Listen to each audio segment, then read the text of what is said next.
Shall I tell you something curious? I saw your film this morning. I saw it, just me, in a cinema with a security guard. Wow. Just the two of us. Wow. Yeah. That's not far off the time I saw it, and it was some guy I'd never met was in there with me. It was just the two of us in a screening. Yeah, I watched it completely by myself. Did you? Yeah, and I think that I like blacked out and had an existential crisis. Why? Because I was like, is this real? Hello? And there was no answer. I'd like to know more about you.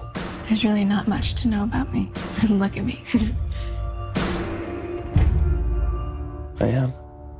When you said you had a kind of odd moment watching it, is that just because watching yourself in any situation is odd?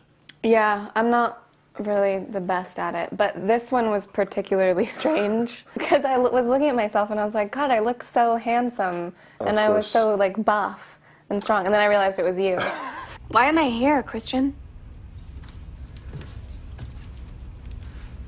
You're here because I'm incapable of leaving you alone.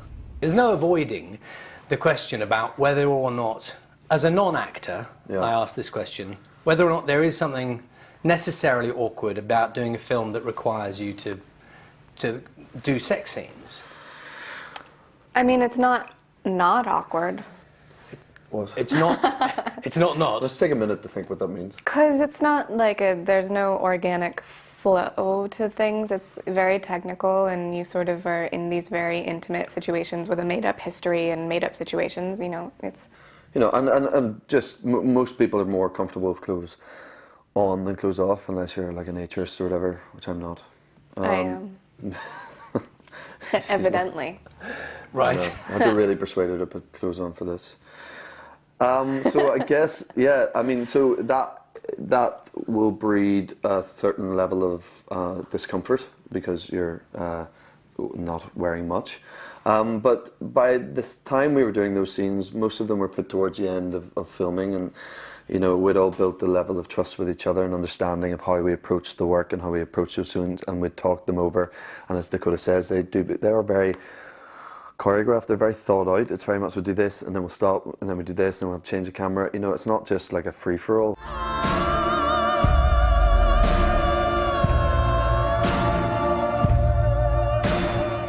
And when you're under stress sometimes, you can get the giggles. Oh, does that happen? I mean, I'm just sort of thinking, is that you in those? That's her.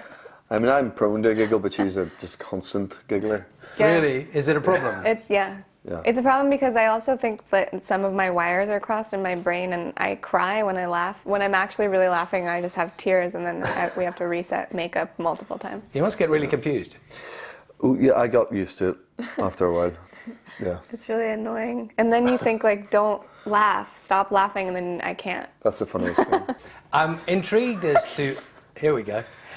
It's just beyond this door. What is? My playroom.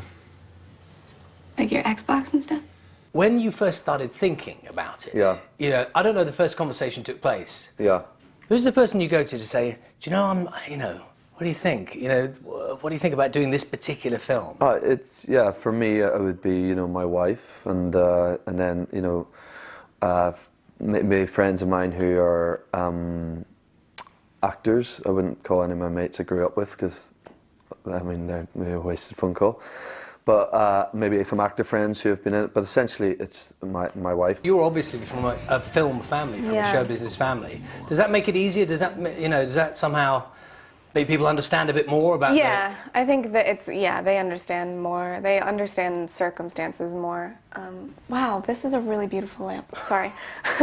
You get distracted really easily. I don't normally, but this one is actually really gorgeous. It looks like an Emmy. Yeah. I don't think it is. We'll check. But go on, carry on with your theme. And so, yeah, I do think that it does help that my parents, they've been through things like this before. But also, I didn't tell them until I was for sure going to be doing the movie, because part of me I just didn't want to get too invested, and I didn't want to, if I decided that it wasn't going to happen, or if they decided it wasn't going to happen, I didn't want to have to, like, explain myself to anybody. Did you know much about the book?